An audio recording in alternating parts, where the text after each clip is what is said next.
Este es el circuito de regulación de temperatura mediante el control de velocidad de un motor DC por modulación de ancho de pulso.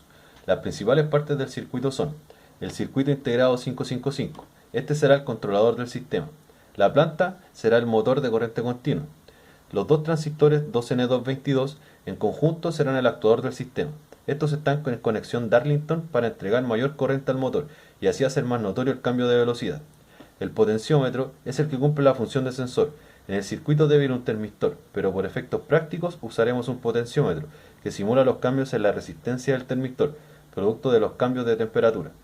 Esto en conjunto con el condensador de 0,47 nanofaradios modularán los pulsos a la salida del circuito integrado 555, que está en configuración estable. Esto quiere decir que los pulsos están definidos por los valores de los elementos que fueron nombrados anteriormente.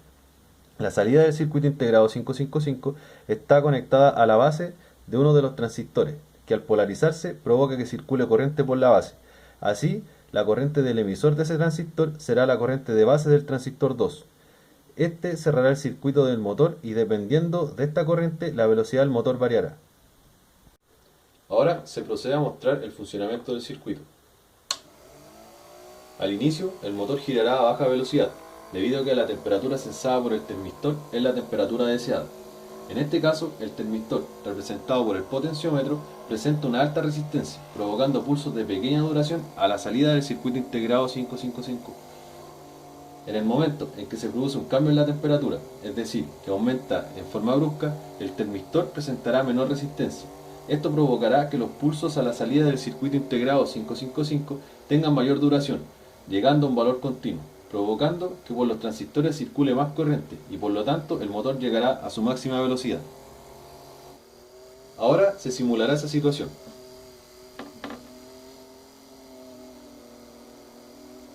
A medida que la resistencia del termistor comienza a disminuir, la velocidad del motor debería ser mayor.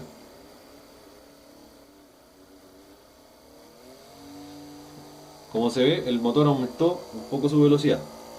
Y a medida que la resistencia se acerca a cero, el motor va a adquirir su mayor velocidad.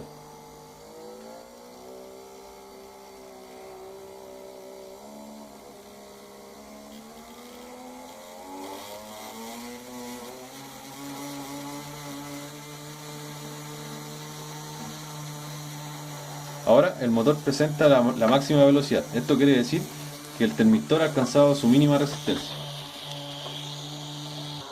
La temperatura comienza a descender, la velocidad del motor disminuirá, por lo tanto la resistencia en el termistor será mayor.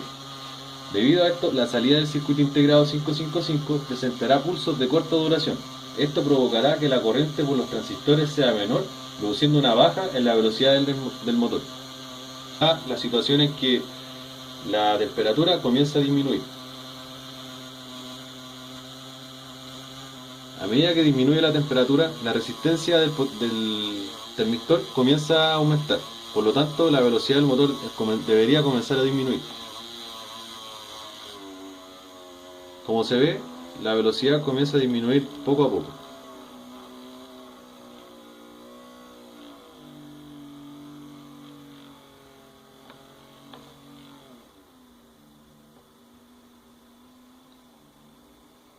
Ahora la velocidad del motor es la mínima, y esto se debe a que la temperatura es la temperatura de referencia.